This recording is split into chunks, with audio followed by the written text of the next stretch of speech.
Hey everyone, what's up? My name is Kotajarvi, and I'm a photographer and filmmaker based in Seattle, Washington. And today, I'm going to show you how to edit a photo like me in less than 10 minutes.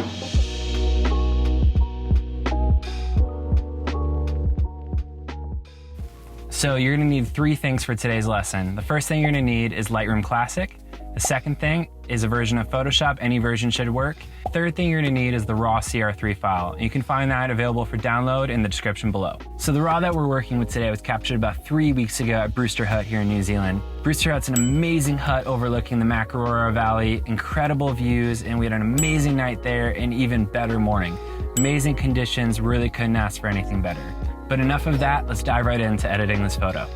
So first things first, let's import that file into Lightroom and open the Develop tab. I do the bulk of my work here in the tone curve, which controls the brightness and contrast of the image. I always start out by placing 3 points on the curve, and first raising the lower part of the curve to fade the blacks, and then crushing my highlights just a bit.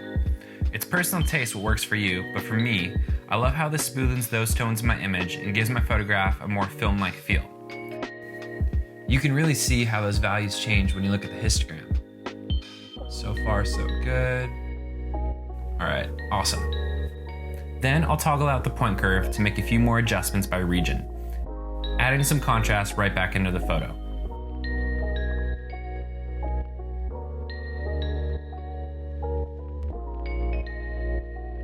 All right, looking pretty good there.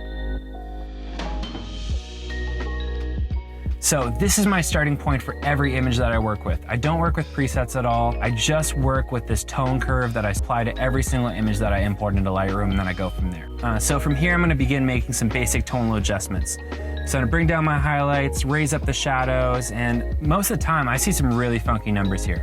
So like my shadows will be plus 100, my highlights will be minus 100, and I used to get really self-conscious about this. Really, you shouldn't be paying attention to those numbers. Just pay attention to the impact they're having on the tonal quality of your image. And another creative liberty that I tend to take here is moving my clarity slider to the left. Clarity is often used to enhance the sharpness and texture of the midtones of an image, but I love the soft feeling you get when you bring that slider to the left. And I'm always ignoring the saturation and only working with the vibrance, which is just bringing up the depth of the color. So moving on into the color itself. Looking through my Instagram, you'll see a lot of the same colors used throughout my images, establishing a visual consistency through the use of vibrant oranges or blues. That look is almost entirely achieved using adjustments in the Hue, Saturation, and Luminance tab. I work primarily in the yellow and blue slider, moving my yellows to be more orange and my blues to be more teal. You want to be sensitive to subject matter here, so be sure that focal points like the hut in this image don't become lost in color manipulation.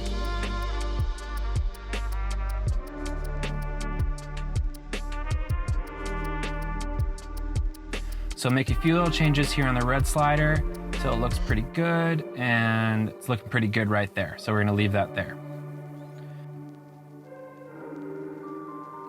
And then after the red slider, we're gonna go into the blues. And you see there's so much blue in the shadow of the mountain down there, and we're gonna tone that down a little bit and also make it a little bit teal so it kind of matches my color palette. All right, it's looking pretty good there.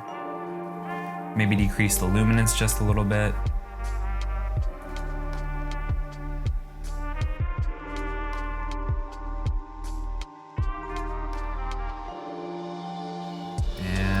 Toggle it on and off, you see how much of a difference that makes. Another trick that photographers use to develop a unique look and feel for their photographs is split toning. I'm not going to go very in depth here because I make only very minor changes to cool my highlights and warm my shadows up. So scrolling down, let's toggle on that lens correction profile. Let's be sure to never forget that. Then we're going to move right on into calibration. Calibration is the final little adjustment that we make today, and one that most people largely ignore. So essentially what you're doing is adjusting the overall definition of color within your image, unlike the HSL panel, where you're adjusting the colors themselves. This is really up to you and up to your camera, but I found this is what looks good with my Canon EOS R.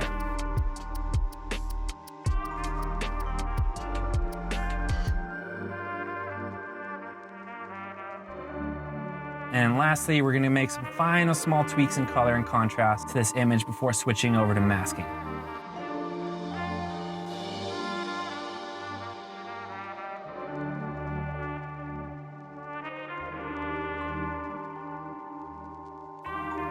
So it's looking pretty good here. Just making a few small minor changes.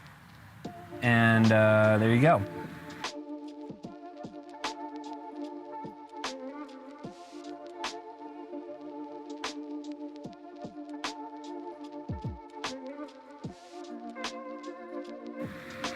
So first we're gonna go in and add a vignette using the radial filter tool.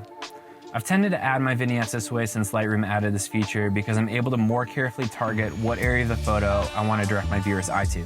In this case, the hut. So we're gonna bring down the exposure and the blacks, and looking pretty good there.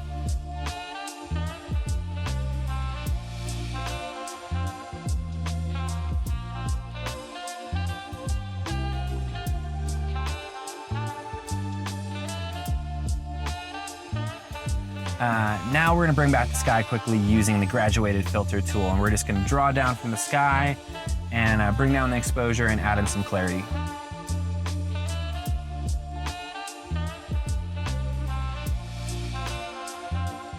Really easy fix, and that's looking pretty good, so keep that there.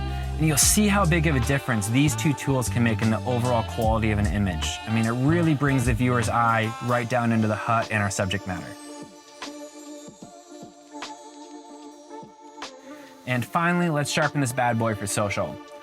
I use the same sharpening method every time when I'm sharing something online. So I'm gonna bring the sharpening amount up to 80, the detail to 35, and then I'm holding down the Option key. We're going to mask the sharpening to regions of the photo where we want to direct the viewer's eye. So we're accentuating the landscape and hut, but not so much the negative space of the photo. All right, it's looking pretty good there. You can really see how the sharpening hack accentuates the details of this image when you zoom in. Looking awesome. And then we're gonna get that 4:5 crop for Instagram. So pro tip, when you have the crop tool open, you can hit O on your keyboard to toggle between different grids, which can be really helpful when you're straightening or refining your composition. So it's looking pretty good, and now we're gonna hit Command E to make some final adjustments to the raw image in Photoshop.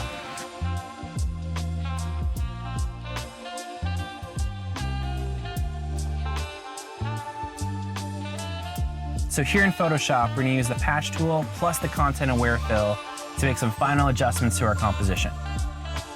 So we're gonna remove the outhouse and also a few of my fellow hutmates from the night. When I was capturing this image, I really envisioned it only having one person in it to give it that sense of scale, and you know, with everyone outside in the morning, I thought, okay, well, can't do anything about that, just gonna use content aware fill, easy enough.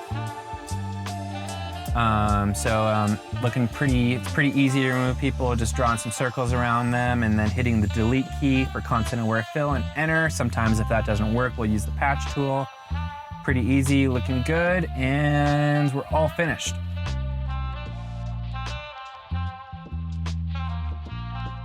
So Command S will save that file back to Lightroom as an uncompressed TIFF, and there we have it, guys. You have your final image. It's looking beautiful.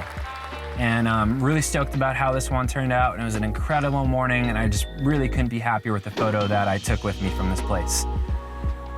So the last thing to do is export, airdrop to your phone, share out into the world. Let me know if you guys have any questions in the comment section below, and feel free to give this video a like and subscribe to my channel on your way out. Cheers, guys. Woo!